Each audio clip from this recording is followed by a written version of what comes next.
ఇప్పుడు హరీష్ లాంటి లీడరు ఆయన సైలెంట్గా ఊరుకునే అవకాశం ఉండదు కదా, మరి తన రాజకీయ భవిష్యత్తు ఇది అవుతుంది కదా.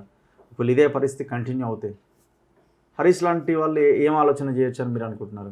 ఇప్పుడు హరీష్ రావుని మామని ఇంకా వెనకేసుకొచ్చి మామ ఉన్నాడు కదా అని ఇంకా ఎన్ని రోజులు అనుకుంటే తన కెరీర్ కొలాప్స్ అవుతుంది కదా.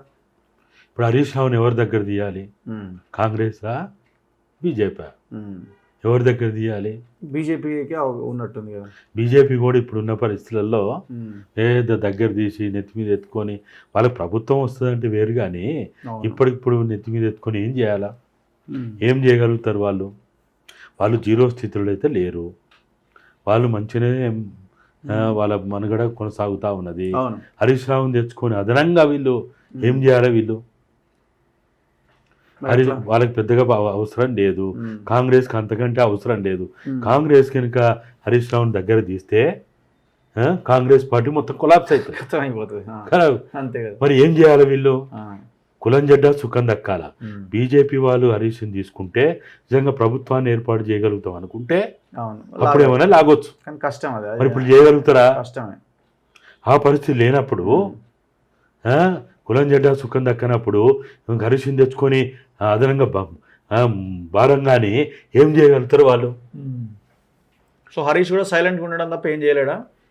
ఇప్పుడున్న పరిస్థితుల్లో ఒకవేళ అది ఆశ మనది, అది ఆచరణ అవుతుందా కాదో పక్కన పెడదాం.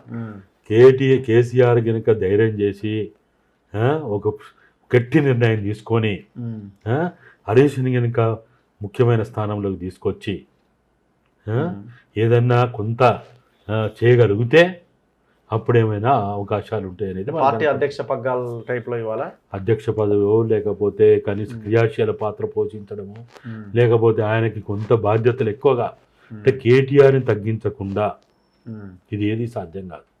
కేటీఆర్ని తగ్గించడం అంటే అది అది ఆ కేసు ఊరుకోదుగా. ఊరుకోనప్పుడు అంతే ఏముంటుందా?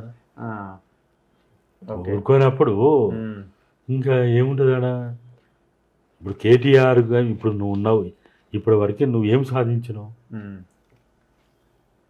కేటీఆర్ అనే ఒక వర్కింగ్ ప్రెసిడెంట్గా ఉన్నా, లేకపోతే ఇంకా అనేక ప్రధాన బాధ్యతల్లో ఉన్నా కేటీఆర్ ఏమైనా సాధించిండా? ఆయన సోషల్ మీడియా ద్వారా కావచ్చు, ఆయన ఐటీ ద్వారా కావచ్చు, ఆయనకున్న అనేక రకాలైనటువంటి ఏదో ఎత్తులు జిత్తులు చేస్తాడు, యాస ప్రాసల్లో మాట్లాడి కావచ్చు, ఏదో అంటారు కదా.